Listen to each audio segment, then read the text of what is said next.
Praise God. Yeah, let us start. I will count 1, 2, 3, then we start. Prepare yourself. Prepare. 1, 2, 3, start.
My names are Gideon Kakala.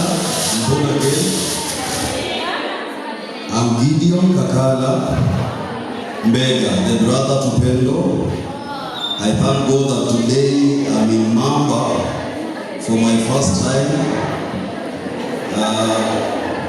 I've been within here, though not in this school. Hello. Yeah, and I thank God that today you'll be blessed. Amen. Tell your neighbor, today you'll be blessed. Hallelujah. I hope you're prepared enough to receive the word. Right? The theme of today, I want to talk about a man. Praise God. The theme is the Holy Spirit.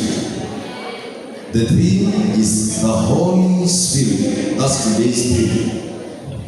I want us to look, who is this Holy Spirit?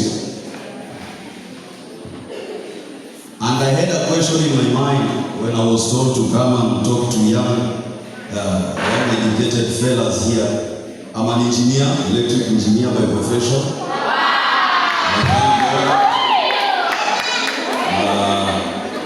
Soon I'll be graduating soon. I thank God for this far. I'm not married. I'm still single. I'm not searching.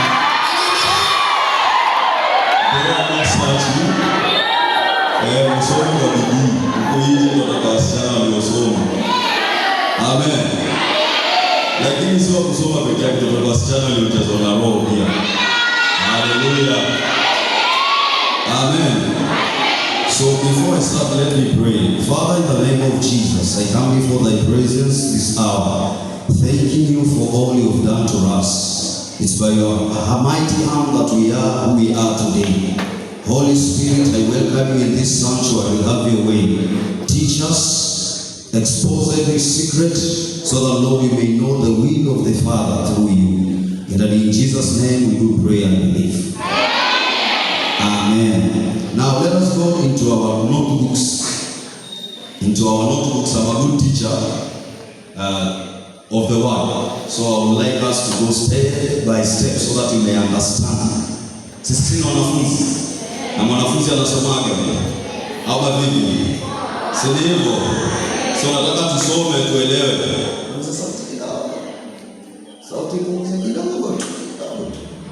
So nataka tuelewe. Ili ukitoka hapa usitoke mtupu. Si ndio?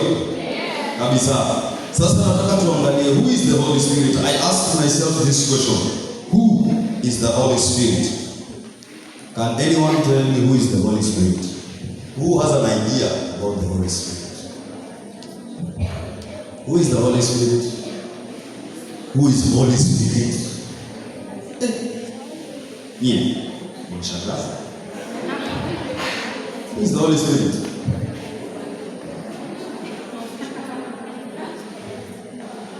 Norma. You fire, sister.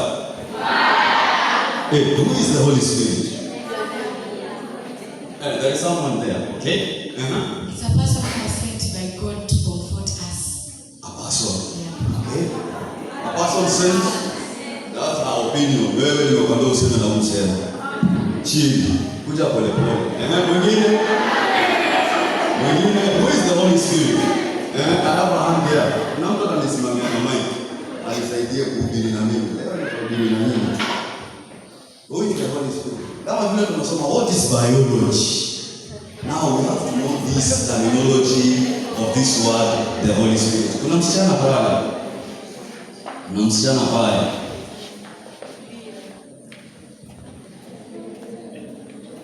Movement is by running. And who is? It's the Spirit which is guided by God to us. We anasema is the Spirit, but he has never haja who is the Holy Spirit? Anasema is the Spirit guided by God. Okay. Another illustration of who is the Holy Spirit. The third part of God's Trinity that guides us. Okay, it's a third party of God's Trinity that guides us. Another one. What do you understand by this Holy Spirit? Ama Kiswahili Roho Mtakatifu. Sije nikaenda kizungu sana. Umeweka na kizungu maana kwa Friday tena Jumapili nayo. Huyo Roho Mtakatifu ni nani? Backbenchers. Hello. Usipatikane mmoja atakayewatetea jamaa. Is a helper who was sent by God to lead us on behalf of God. Okay, helper. Another one, backbencher. Mtu apige makofi anaanza kuamka hapa. Nikiwa high school pia nilipata tabia kukaa backbencher. Nilisoma Kayatini. The mighty Kayatini. Not only Kayatini. It's still mighty. Hallelujah. Now, okay, thank you, madam. The Holy Spirit is the third party, I'm a person of the Christian Trinity. Okay? Third party, kwanza tunaanza ku break down. It's the third party of Christian Trinity. Co-equal with God the Father and Jesus the Son. Pardon? Okay. Is the third person of Christian Trinity. Full stop. Then we elaborate it. Co-equal with God. Co-equal with God the Father and Jesus the Son. Co-equal with God the Father and Jesus the Son.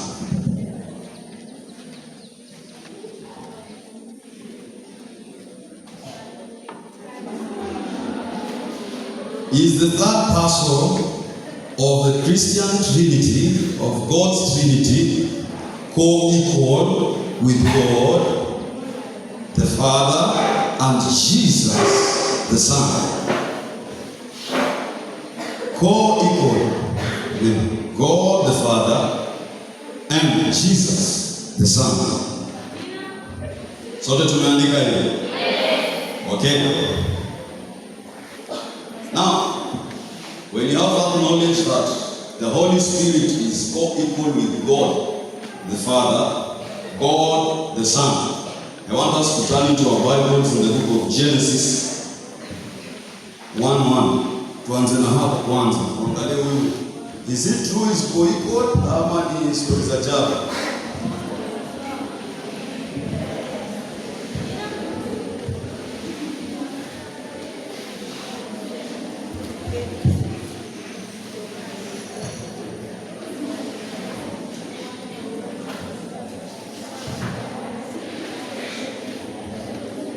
In the book of Genesis, chapter 3,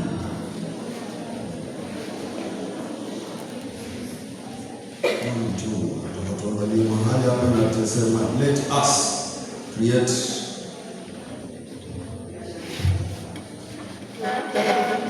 in the book of Genesis, Genesis chapter 1 verse 26.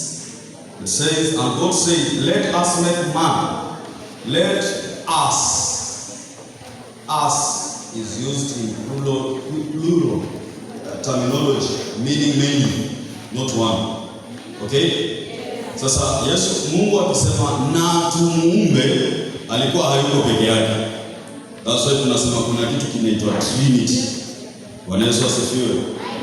Trinity, I think Trinity. So in this, let us create man in our own likeness, and let them have dominion over fish of the sea, and over the flow of the air, and over the cattle, and over that in the earth, and over everything creeping thing that creepeth upon the earth. Praise Jesus. Now, so the Holy Spirit hayanzi wakati wa Yesu anaenda batizo. Okay? So imeanza since in Genesis. But now, this is not the theme of today. Though we are talking about the Holy Spirit, I want to talk another, this is what we were doing in introduction.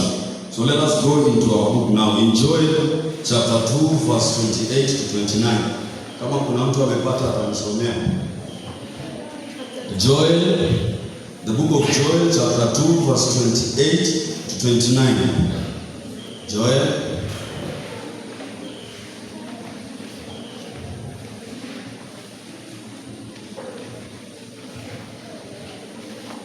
The book of Joel chapter 2 verse 28 and 29. Nasema aje aliyepata?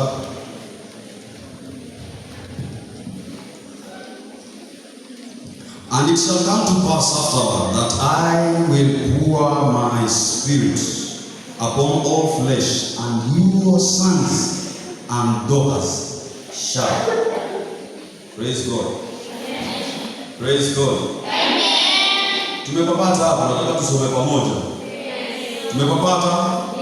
3, 2, 1, let's go. And it shall come to pass afterward that I will pour out my spirit on all flesh. Your sons and your daughters shall prophesy. Your old men shall dream dreams. And your young men shall see visions. Hallelujah. So the Bible tells us in these times of revival, praise Jesus, God will pour His Spirit unto you, daughters, and me as a son, so that we may do something. There is something that we ought to do, prophesy. Bwana Yesu asifiwe. Hallelujah. So in our life there is God's duty or God's divine purpose as you as a God. Wewe vile ulivyo, Mungu alikudesign very peculiar. Kuna kitu unaweza fanya, mimi siwezi fanya. Bwana Yesu asifiwe. Because God alikupatia hiyo kitu ufanye. Bwana Yesu asifiwe. Kwa maana si nyote mnaweza imba, waimbaji wachache 20 ama 12. Wengine tukawapatia mic muimbe, tunaweza tukacheka mbavu zikapasuka. Kuna mwingine tunaweza tukampatia tuimbie, aimbe, tukaomba mpaka tukakataa kuacha ibada tuendelee kuomba. Si ni hivyo? Si ni kweli?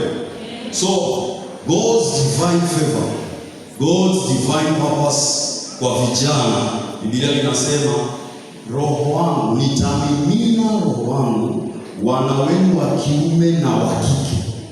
Biblia haikuwatenga ninyi wanawake. Bwana Yesu asifiwe. Amen. Haikuwaweka mbali kwamba hamstahili. Bwana Yesu asifiwe. Amen. Mungu aliwadesign kufanya mambo makubwa nyinyi kama wanawake. Bwana Yesu asifiwe. Amen. Mwambie jirani yako mimi siko mdogo. Ni uwezo tu nimeshindwa kufanya. Bwana Yesu asifiwe. Sasa ukiwa na roho wa Mungu ndani yako, roho wa Mungu ndani yako atakuwezesha ujue lipi unafaa kufanya kwa wakati gani. Kama vile mwingine ametueleza kwamba yeye anatupatia direction, anatufundisha. Hapo sasa wewe nawe ukiwa na roho wa Mungu ndani yako anakusaidia ya kwamba unayafanya mapenzi ya Mungu. Bwana Yesu asifiwe. Haleluya. Wewe imagine Yesu kama Yesu ametoka mbinguni, ameingia kwa Maria, amezaliwa, anafika miaka 30, lakini haanzi kwenda kuhubiri mpaka ajaenda roho wa Mungu. Kwa hiyo ni tricky. Ya kwamba Yesu na uwezo wake kama Yesu, kama Mungu duniani, God the Son, lakini lazima awe na roho wa Mungu ndani yake ndio afanye kazi wake hapa duniani. Bwana Yesu asifiwe. So inamaanisha huyo Roho Mtakatifu ni kiungo muhimu sana kwa Kristo. Bwana Yesu asifiwe. Na niligawanya kwa makundi 10 ama ubora ama kazi za huyo Roho Mtakatifu. Ya kwanza,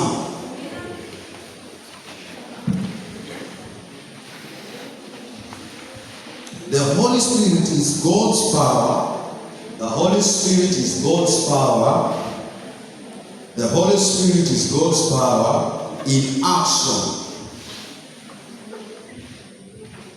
The Holy Spirit is God's power in action. The Holy Spirit is God's power in action.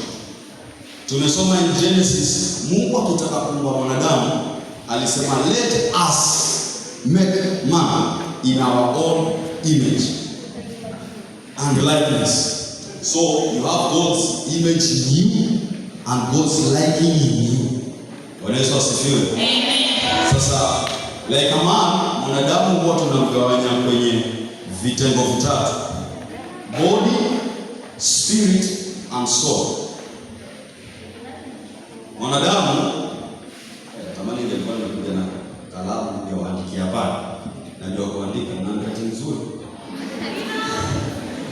Dona ndio kusoma mimi peke yangu. Sasa the Holy Spirit, mwanadamu tulikotuongelea mwanadamu amejigawanya mara 3. Body, this is the body. Spirit, that's God's spirit in you. And now flesh. Okay, body, spirit and soul. I'm sorry. Soul. So spirit comes from God. Then soul ni ile ndio inamtoka mtu, tunabakia na nini? Body. Okay? Sasa hivi vitu vitatu kwa mwanadamu hivi viishi sawa. Ili tuseme Gideon si mwenda zake, inamaanisha Gideon anatembea, anapumua na anaweza kufikiria. Ili tuseme huyu mwenda zake, inamaanisha hata mpiga kofi hata resist. Kwa sababu kuna vitu viwili vimetoka. Sawa? Sasa hivyo ndio Mungu yuko. Ya kwamba yeye ni Mungu Baba, anamaanisha anaweza kufanya kama vile mzazi wa dunia anaweza fanya tena na zaidi. Anaweza kuwa mwana ya kwamba aelewe shida zako. Ndio maana Yesu akafa. Bwana Yesu asifiwe. Na maana Yesu Biblia kuna mahali inatuambia Yesu alichoka akabidi alale. So Yesu anajua kuchoka ni nini. Ndio Baba hajui kuchoka ni nini.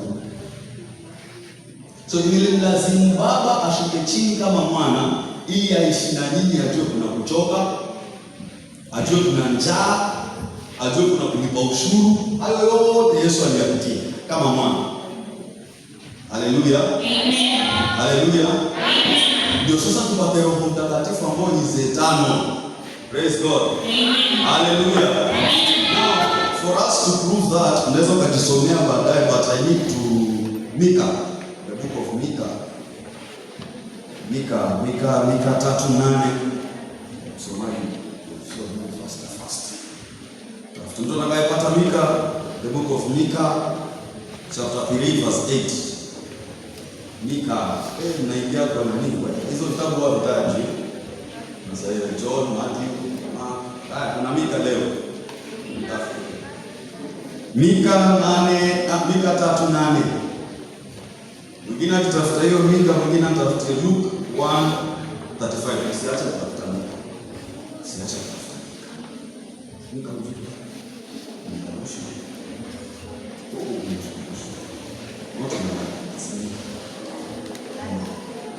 Mika 3:8. Mwingine atafute John hapa. John, tafuta John 1:35. Tena wakati assignment. Wewe nawe utafutie Psalms 104:30. Tuangalie huu anaitwa power aje. God's power aje.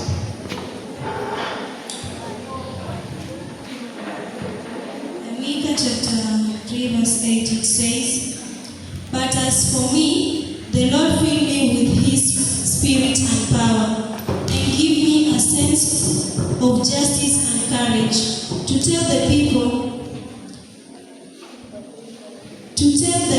of Israel that their sins are listened to, rule of Israel." Amen. John, God's power.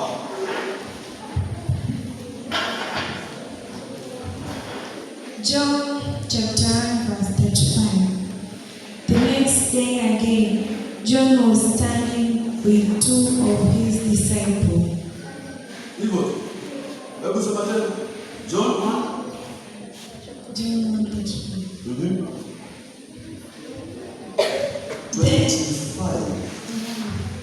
25. They asked him, then, "Why are you baptizing, if you are neither of Christ, nor Elijah, nor the prophet?" Okay, now when John was baptizing people, walikuwa kumuuliza, unabatiza kwa nguvu za nani? Maana wewe si Kristo, wewe ni Yohana tu tunakujua. Bwana Yesu asifiwe. So Yohana alikuwa na roho wa Mungu tangu tumboni. You know that story? Wale wa form 4. The story of John the Baptist. Background story. Unaelewa vizuri? Utaeleza hapa kwa 9 na 10. Unajua? Ufikiria hapo nyuma wewe. Kwa sawa. Okay, another thing. So hizo ni verses. Yule mwingine alikuwa anasoma nini? Psalms. Ili tuingie ingine. Na kupatia kazi nyingine. Genesis 2:7. Genesis 2:7. Habakkuk 2:19. So mwisho kwanza. Alafu zingine nitawapatia kama homework mkajisomee. When thou sendest forth thy spirit, they are created, and thou renewest the face of the ground. Okay. Umeelewa hapo? Kama tusome tena vizuri. Okay, I'm sorry. It's in Psalms 104:30. Then utajisomea Psalms 139:7. Ina illustrate nguvu za Mungu katika Roho Mtakatifu. Psalms 104:30, then Psalms 139:7.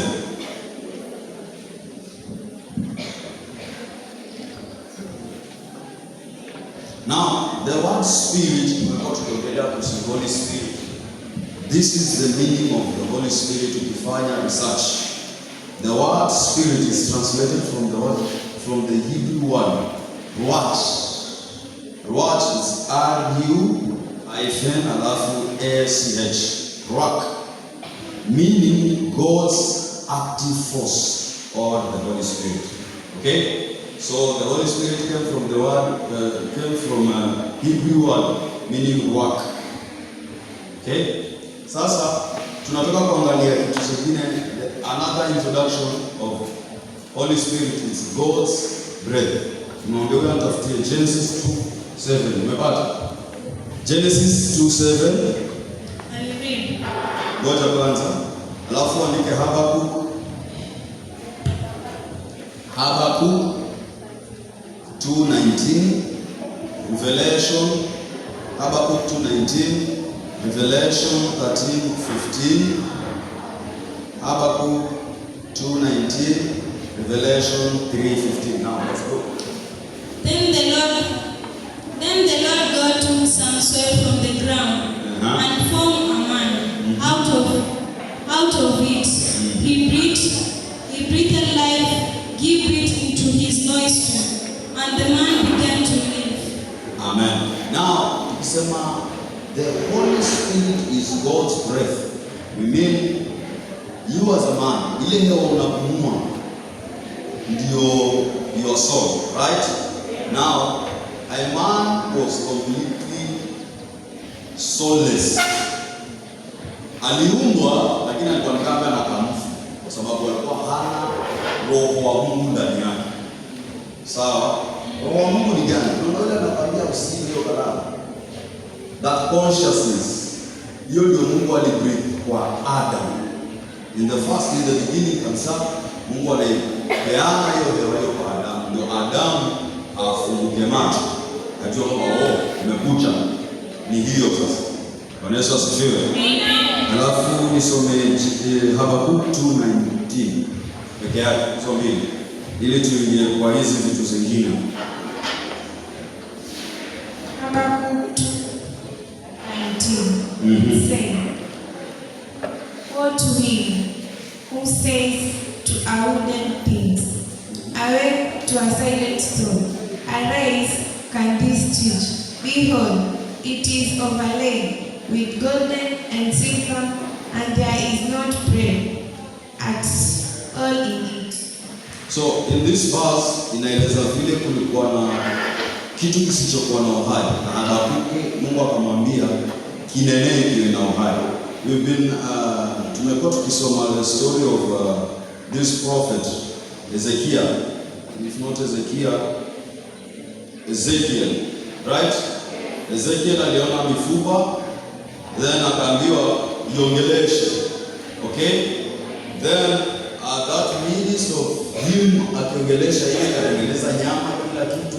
But kama it was dead as dog, kuna vile inaweza kufanya kitu. The thing Mungu anamwambia do this. Ongelesha upepo ulete uhai. Okay? So roho wa Mungu ndani ya Kristo ni uhai wa Mungu. Bwana Yesu asifiwe. Sasa imagine unaishi lakini hauna uhai wa Mungu. Bwana Yesu asifiwe. Amen. Hallelujah. Amen. Imagine wewe unaishi, unasoma, unamaliza, lakini uhai wa Mungu hauko ndani yako. Bwana Yesu asifiwe. Amen. So hiyo ni mbaya, ni hatari mbaya. Ni hatari mbaya kwamba uishi kama Mkristo lakini hauna uhai wa Mungu ndani yako. Reasons why Christians need the Holy Spirit.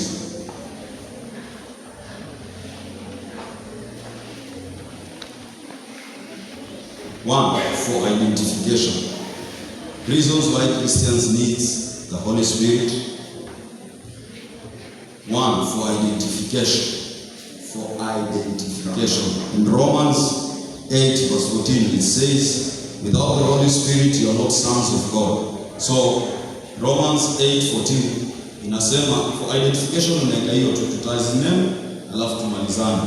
So in Romans anasema Paul is saying to people wanaongea na Waroma, anawaambia enyi Waroma ni hivi, kama hamna roho wa Mungu nyinyi si wana wa Mungu. Sasa mtu anakuaje mwana wa Mungu kama ana roho wa Mungu? So it's for identification. One. Two, empowerment for witnessing. Empowerment for witnessing. Yesu anaongea na wanafunzi anawaambia, endeni kwanza msiende kuhubiri. Kaeni kwenye nyumba ya juu. mpaka ile siku Roho wa Mungu atawajilie. Hapo sasa ndio mtaanza kuwa mashahidi wangu. Inamaanisha nini? Hawezi kupata Muislamu kumwambia Yesu anaokoa kama wewe kuna Roho wa Mungu ndani yako. Bwana Yesu asifiwe. Kwa nini unaogopa kwenda kumwambia yule Muislamu mwenzako Yesu anaokoa, Yesu anakupenda? You cannot witness when you don't have that spirit of God in you. Bwana Yesu asifiwe. Amen. Hallelujah. Amen. So for you to witness, lazima uwe na Roho wa Mungu ndani yako. 3. Hiyo unaweza kupata in Matthew chapter 28 verse 20. Matthew 28:20. Transformation 3 and sanctification. Transformation and sanctification. What is to be transformed? Means Gideon alikuwa mwenye dhambi, Gideon alikuwa mlevi, sasa ameokoka, anajazwa na Roho, anaacha ulevi, anakuwa mtu ambaye halewi tena. That sanctification means huyu mtu alikuwa na dhambi, damu ya Yesu inamtakasa, anakaa bila dhambi. The Bible says ukimkubali Yesu maishani mwako unafanyika kiumbe kipya. Ya kale yamepita, tazama yamekuwa mapya. Nao ili awe mapya lazima uko na Roho wa Mungu ndani yako ndio ufanywe kiumbe kipya. Bwana Yesu asifiwe. Amen. Hallelujah. Amen. So unaweza kuwa umeokoka huna Roho wa Mungu, unakuaje kiumbe kipya? Tricky. Bwana Yesu asifiwe. Amen. Hallelujah. Amen. Now the fourth hiyo transformation and sanctification utasoma John 3:5-8. Hebu usome hiyo John 3:5-8. Alafu zile zingine utasoma Hebrew 9:12 verse 12 and 15. Only 12 alafu naruka 15. John 3:1-8. 5-8. Sorry. 5-8.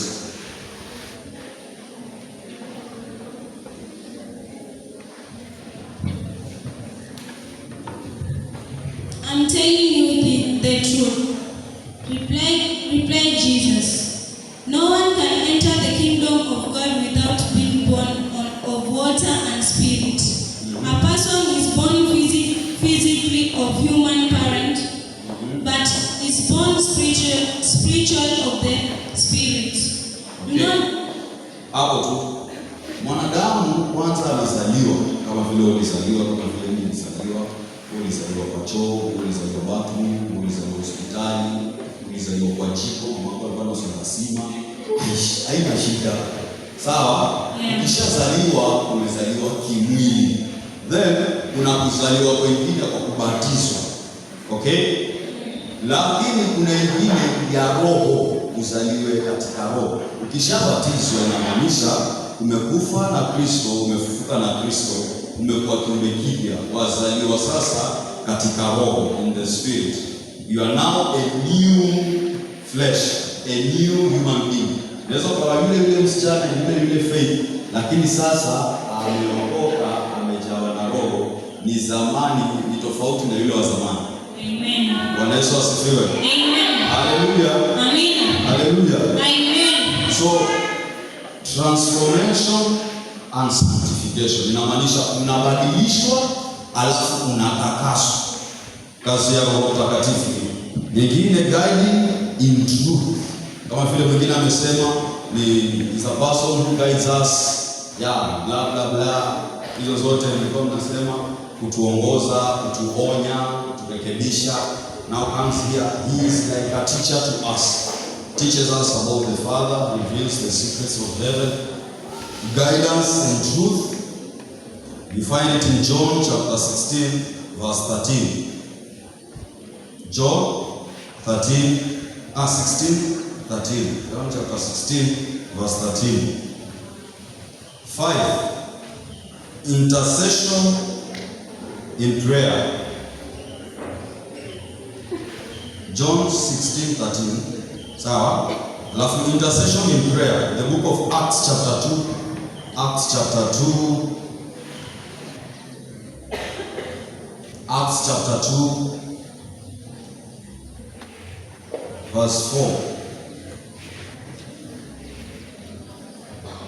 Inasema hivi, and they were all filled with the Holy Ghost and began to speak with other tongues as the Spirit gave them utterance.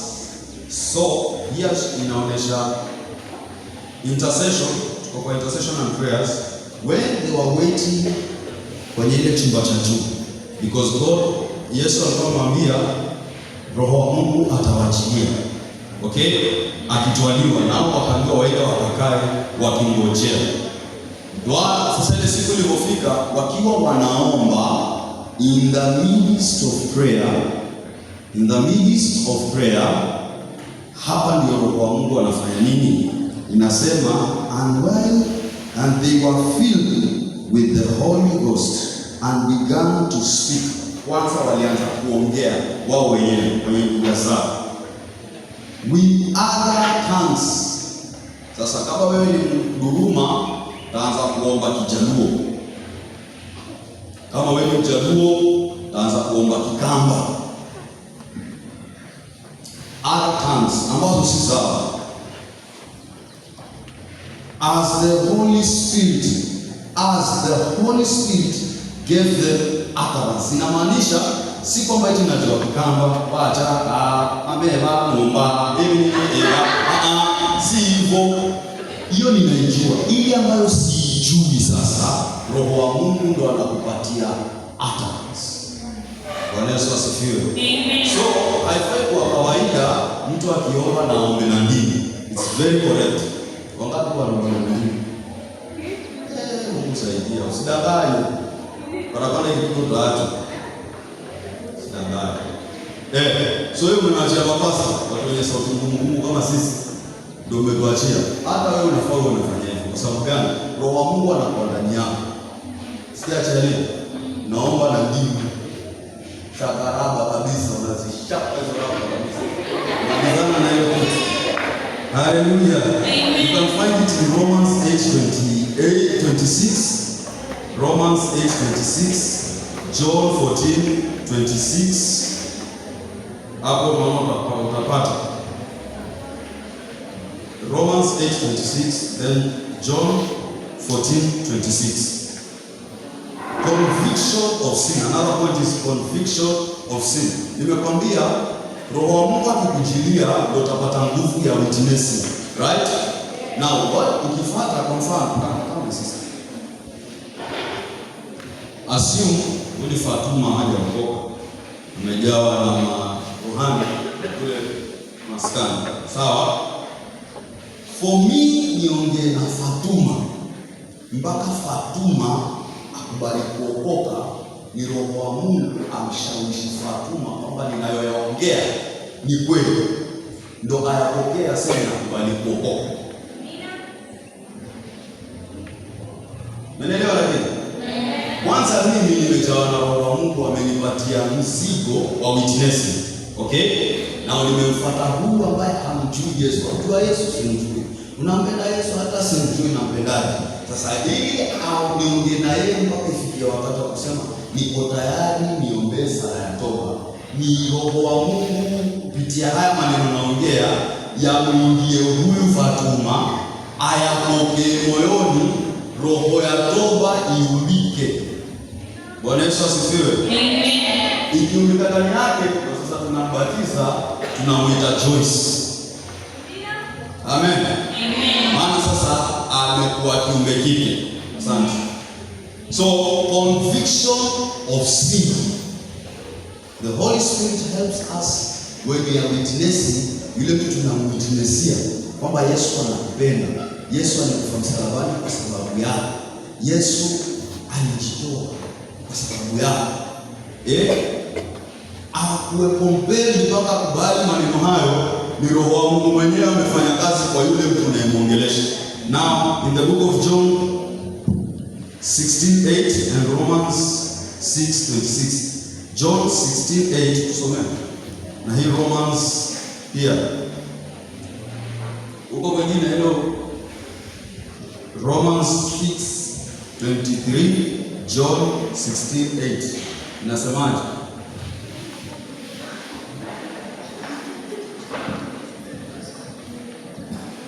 It says, and when he come, he will prove the people of the world that they are wrong about sin, and about what they right, and about God's judgment. Umesikia? Hebu soma tena vizuri polepole, usiwe na mbio.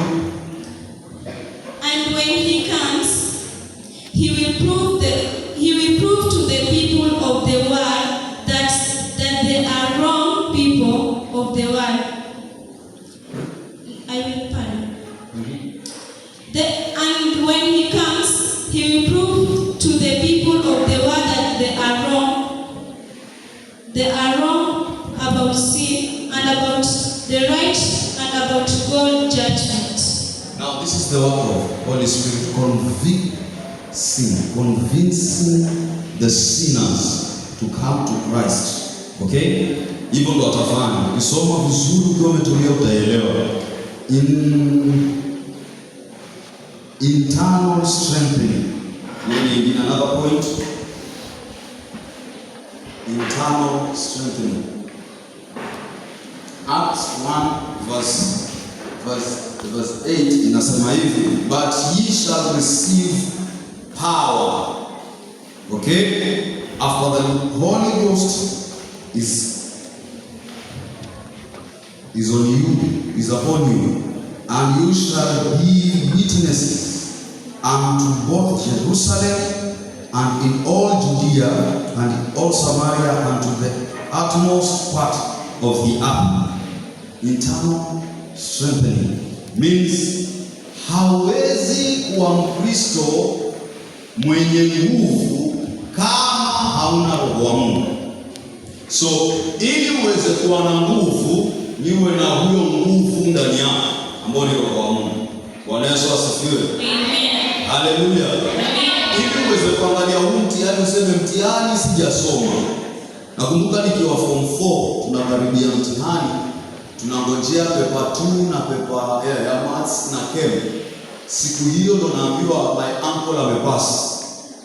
A very dear uncle wangu amepasi. Na mtihani ni Monday. Na ujumbe umekuja on a Sunday like this, I'm preaching at Kayatini. Ndio ninaambiwa uncle yako amedini. Monday ndio kuna maths paper jana chem paper afanyani. Na hiyo ndio siku tunafaa kusoma ile hapo yote ya kuangalia kule ambapo hujafikia katikati ya wiki, weekend umekuwa kucheza. Alafu shuka madhabahuni na kutoa na mwalimu njoo kwa shangao. Mbona huyu leo alipenda hivi? Mr. Aran, anampendaje hivi? Alikuwa ndio principal wetu, Robert Aran. Anampendaje hivi? Mbona anakuja mitamo? Alikuwa kwa ofisini unajua ni vita.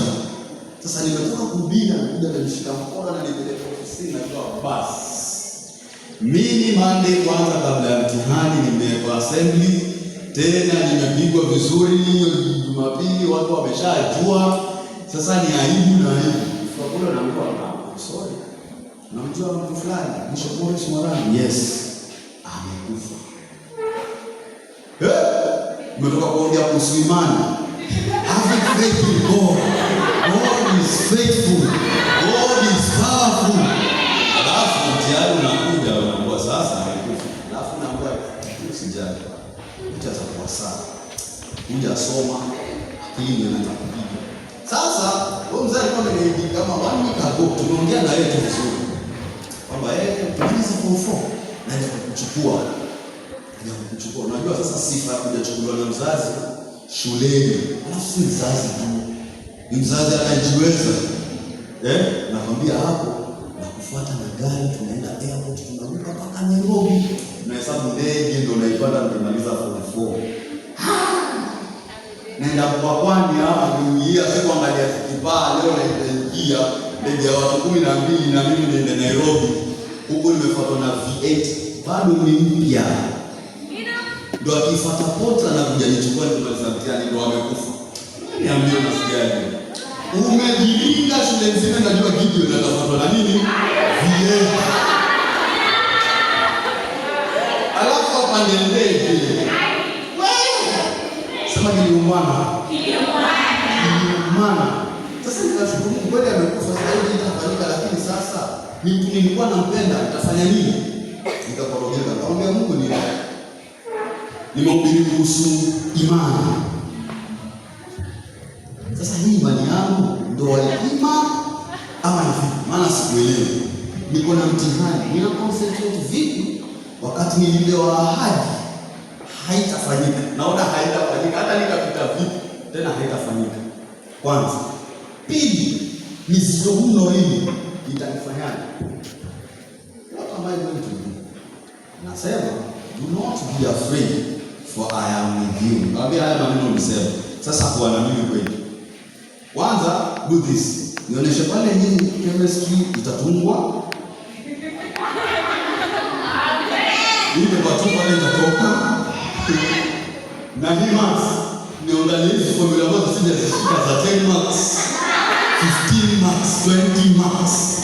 Nizijue. Kama ni kuandika formula ya chemical formula nijue. Maana sasa walikoroga Mungu. Na nini wanaimani na wewe? Sasa leo nifundishe hii leo. Amen. Hallelujah. Amen. Let me surprise you. Chemistry nilikuwa na C. Nilifanya 3 sciences. Chemistry nilikuwa na C, physics nilikuwa na C+, then biology nilikuwa na D+. Maths nikawa na C-. Bwana Yesu asifiwe. Lakini kwanza kipimo cha imani kitapimwa. Lakini hapa tunaongelea nini? Internal strength. Sasa ili kuwa na hiyo nguvu ya kusimamia lile neno Mungu aliandika, huyo Roho wa Mungu ni ndani yako kwanza kuchochea hiyo nguvu. Bwana Yesu asifiwe. Amen. Haleluya. Amen. Ndio mkotie Mungu maandiko ndio umejipanga. Bwana Yesu asifiwe. Amen. Amen. Nyingine spiritual gifts and services.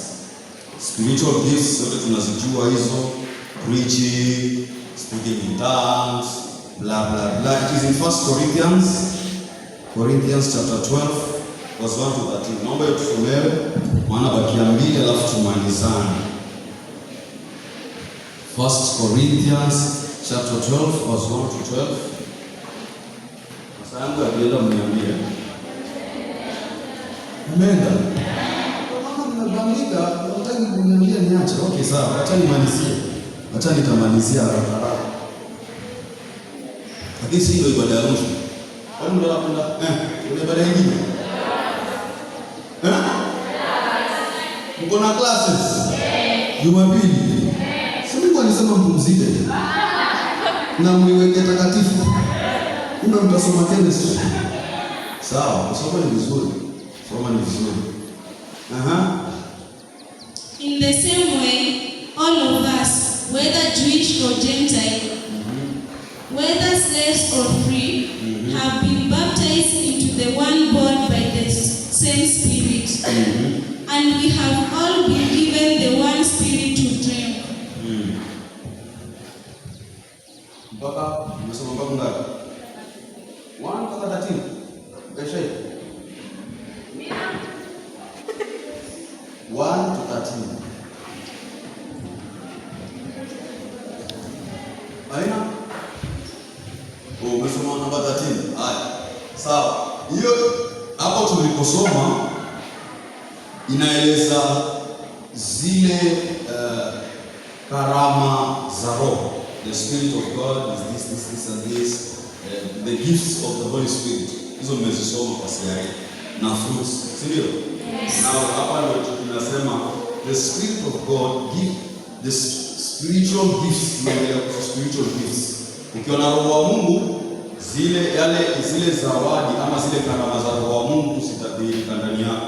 Ya wengine ni overcoming the flesh. Hapa kuna shida. unashinda. Overcoming the flesh. Hapa ndo kuna kibarua. This means hawezi shinda dunia kama hauna roho wa Mungu. Ili ushinde dunia, Biblia inasema katika 1 John, msipende dunia wala mambo yaliyomo katika duniani.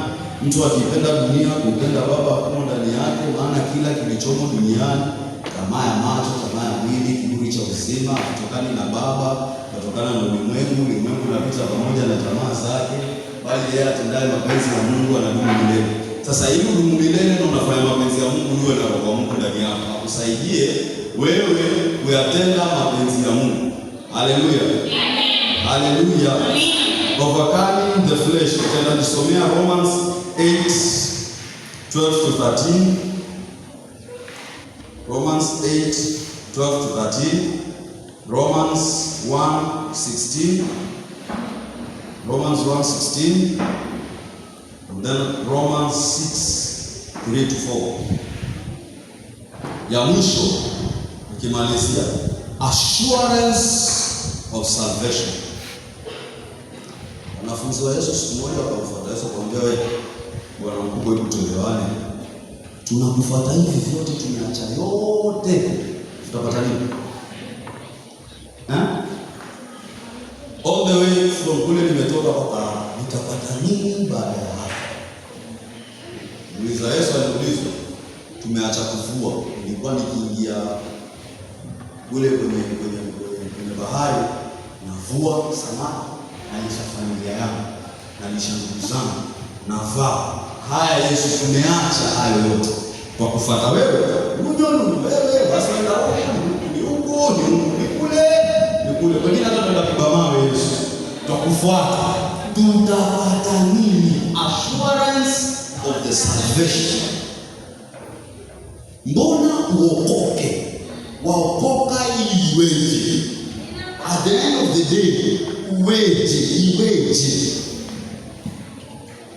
Bwana Yesu asifiwe. Mbona tuokoke? Mbona tuitwe wa Kristo? Mbona tuitamanishwe na Yesu? Kuna faida gani kuokoka? Mbona kuna faida ya kuokoka?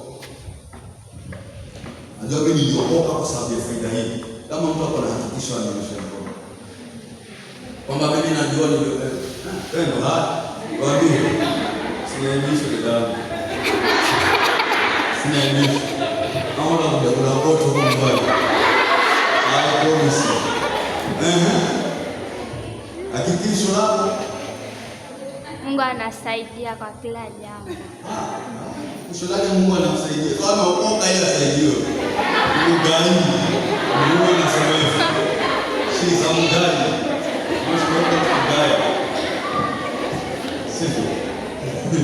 Mbona tunaokoka? Mbona wakoka waendisha watu vizuri? Unafanya hivi. Hii wewe.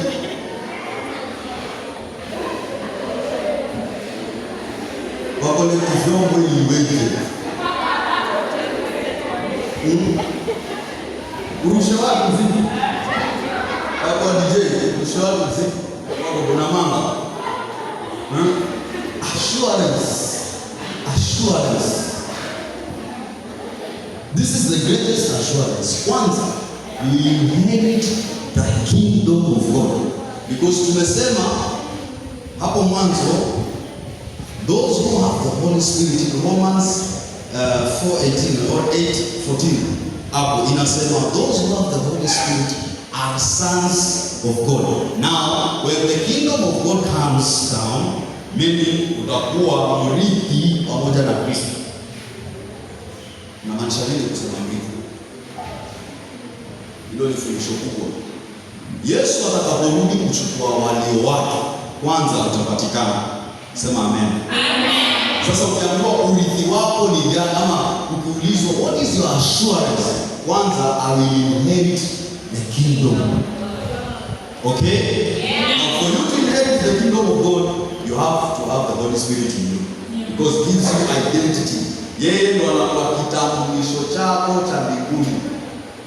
Hautaingia mbinguni kama huna roho wa Mungu. Na maanisha inamaanisha nuje awe na roho wa Mungu uingie mbinguni. Sawa sawa na vile kuna mahali mwingine huwezi ingia hapa Kenya mpaka uwe na license ama ID. Mimi kama dereva nikipeleka gari lazima niwe na stakabadhi zote. Gari iwe iko insured, 1, 2, niwe niko na driving license. Nikisema nataka kutoka nje ya nchi lazima niwe na passport ama visa ili niwezeshe kuingia kwa mataifa mengine, na nikifika kule nichukuliwe kama wakule, lazima niwe na vibali vya huko. Si sawa? So kibali chako cha mbinguni, roho wa Mungu, alafu umeingia mbinguni. Alafu kuna mingine inaitwa kula matunda ya nchi. Bwana Yesu asifiwe. Haleluya.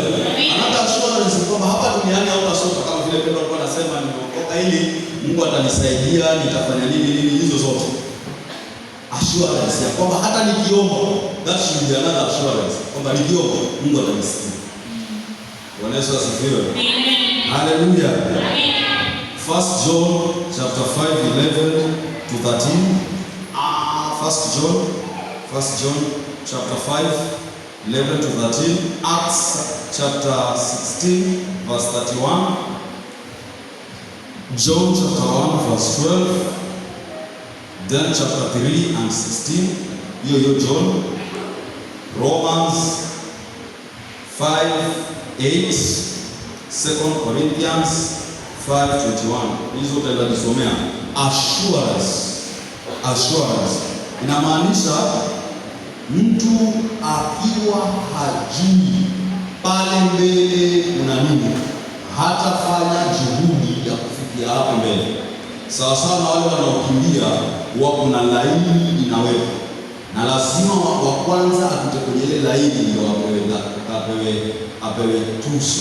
Sasa basi lazima kama Mkristo ujue niko hapa duniani, lakini kuna kitu pale mbele nimewekewa na lazima nikifikirie. Bwana Yesu asifiwe.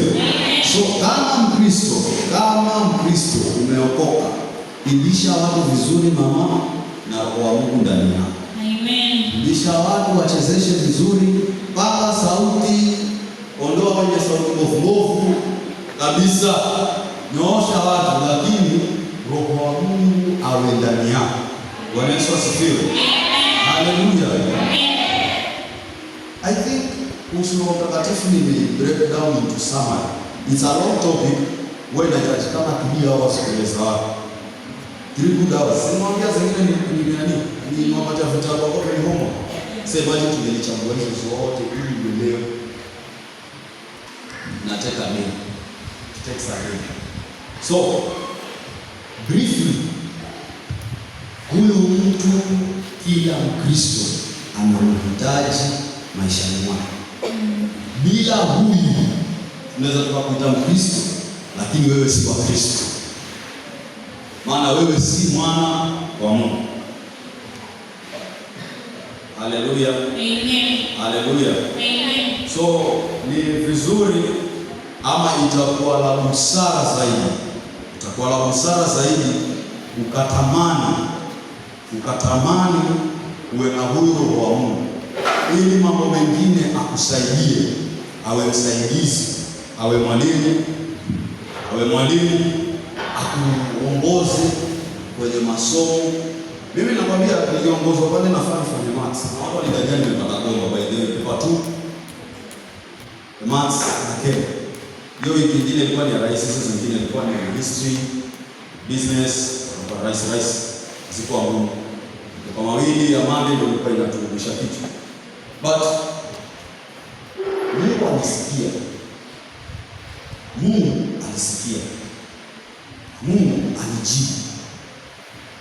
Mungu alijibu. Sasa wewe Mkristo, ili uwe Mkristo effective Christians, Yesu alisema naondoka, lakini kwa yeyote aaminie akimpokea Roho atafanya yale Yesu alifanya na zaidi. Kuna mtu amefufua mtu mwingine hapa? bado. Kuna mtu ashaitwa pepo hapa, naangalia intercessors ambaye pepo haya, na kuna mashetani wanaingia kwa ICU. Tutawajuaje wale worshipers? Na tunaimba na wao, tuna dance na wao, hata wanatuongoza nyimbo, wanaroga ibada, speakers zinachomeka, ama hajachomeka bado. Ilishatomeka wako sasa, ni sauti nyingi. Ana sauti nyingi kaka, mbona kachome vitu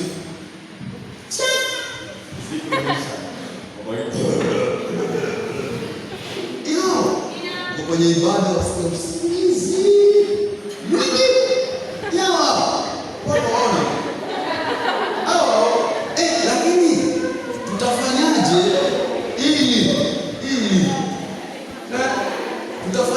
ili tuingie kwenye ibada na ibada iwe nzuri? Ni lazima tuingie kiwango, na kiwango kinainuka kama tutakubali sisi wenyewe kumpokea huyu Roho wa Mungu ndani yetu. Bwana Yesu asifiwe. Hallelujah. I would like to make a prayer to those who are willing to make a prayer. Najua sote tumeokoka, wenye dhambi hawako ndani. Sio ombea watu tuokoke. Nataka kuombea yule ambaye anafanya Roho wa Mungu. If you have that seed, that young, mambo utakuwa.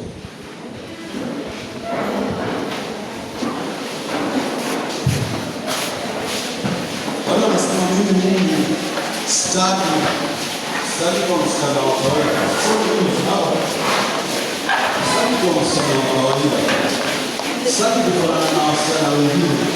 Maana wasichana wengine wamaliza shule, wamemaliza form 4, wamerudi nyumbani wakiwa na mashare pages wetu. Kazi ya kufa. Baba sawa, wengine ni watoto wa watu wa maana kanisani na Mungu wameingisha aibu.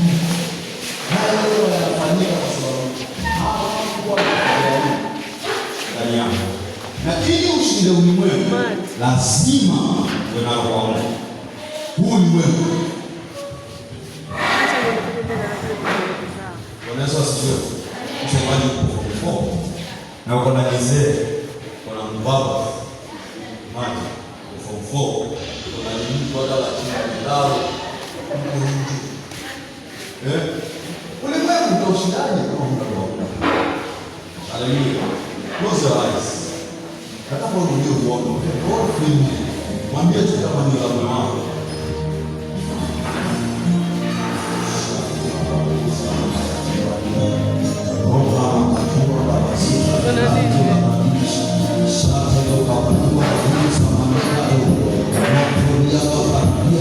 In the mighty name of Jesus, let the wind blow again, O God. This hour, Lord, I pray that we blow that wind again. Let the wind of the Holy Spirit be blown unto these young girls. In the mighty name of Jesus, in a mighty way, Lord, I pray. Usikie kilio chao mchana wa leo katika jina la Yesu, na wale waliotamani kupokea Roho wako wakapokee katika jina la Yesu Kristo. Katika Yoeli umesema Bwana utamimina Roho wako. Bwana umimine sasa katika jina la Yesu Kristo, katika jina la Yesu umimine. Mimina sasa Roho wako kwa wasichana hao ili maneno yako yakatimie. Neno lako linasema wewe usimama na neno ili ulitimize. Mchana wa leo Bwana ninaomba ukasimame na neno lako kwa ajili ya wasichana hao katika jina la Yesu Kristo, ili akayatende mapenzi yako. Hawezi enenda kwa akili zao, wanahitaji Roho wako ili wakayatende mapenzi yako. Bwana ninaomba ya kwamba tamanio lao likasikike mchana wa leo Bwana, katika jina la Yesu Kristo.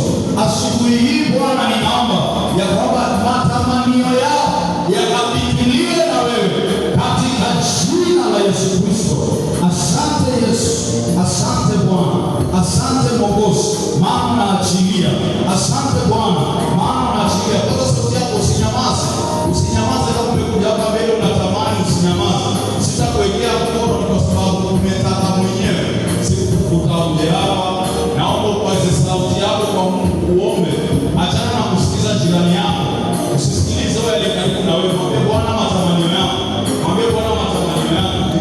inasema ukinena, ukikiri ndio kutakuwa. Ulimi wako una nguvu ya kuumba na kuua. Sasa kumba kile umekuwa ukitamani, kiumbe sasa na maneno ya ulimi wako. Maneno ya kinywa chako yana uwezo wa kuzalisha vitu vikubwa. Nena, paza sauti yako. Do better than that. You can do better than that. You can do better than that.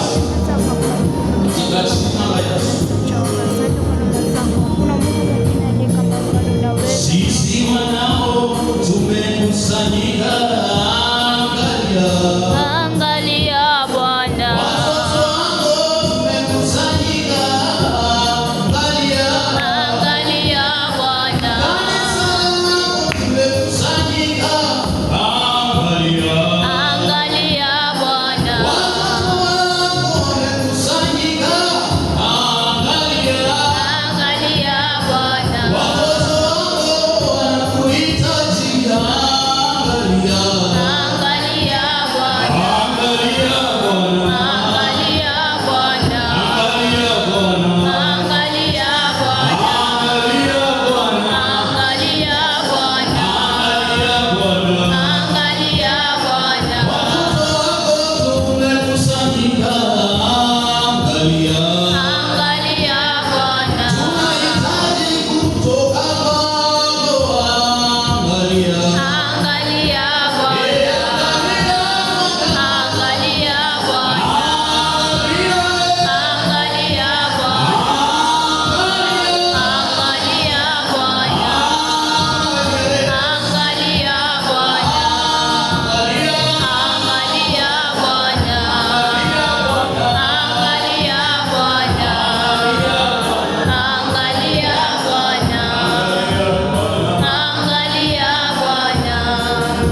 ulisema utamimina mchana wa leo Bwana, kuanzia sasa wenye tumaini la kupokea roho wako kamili, katika jina la Yesu Kristo.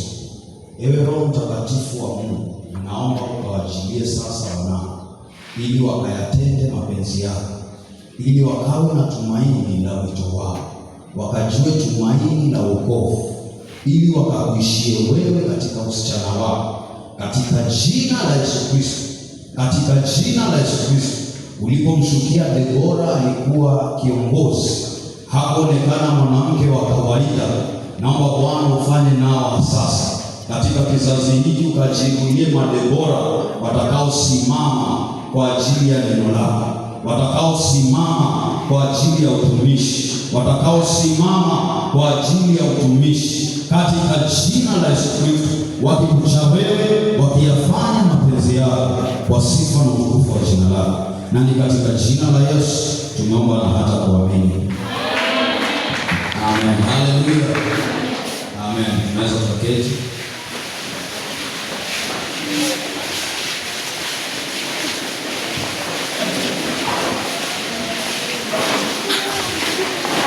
I want to give a guidance before I sit.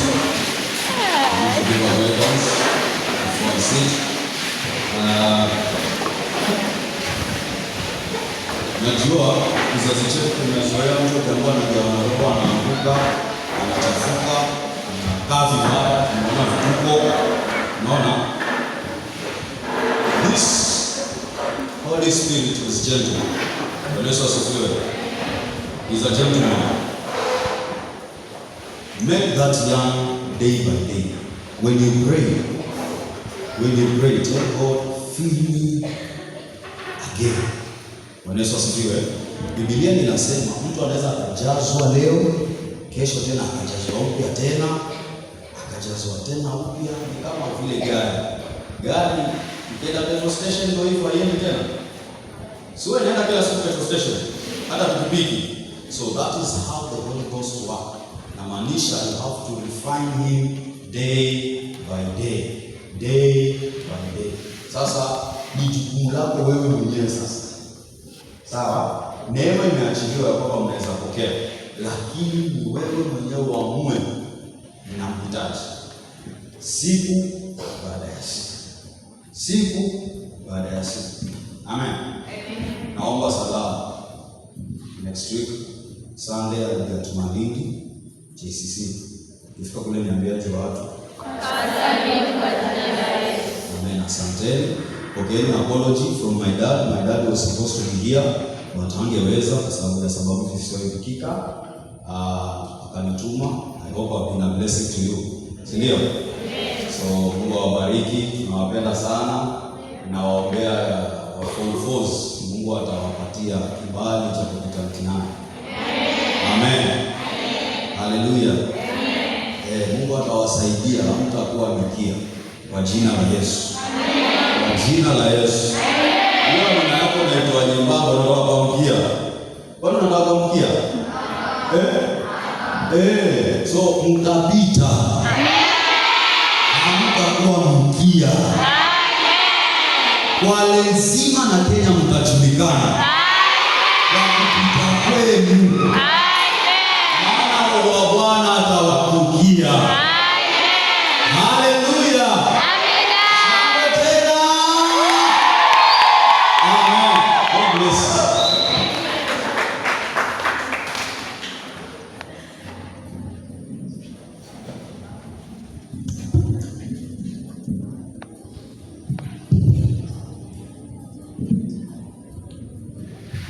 Praise God. Praise God also. I hope you have been blessed. Yeah, it was a wonderful sermon. Praise God. Praise God. I hope you have get something. Let us led by the Holy Spirit. Whatever we are doing, we are taught, let us be led by the Holy Spirit. Praise God. Time is not with us, we are led. So it is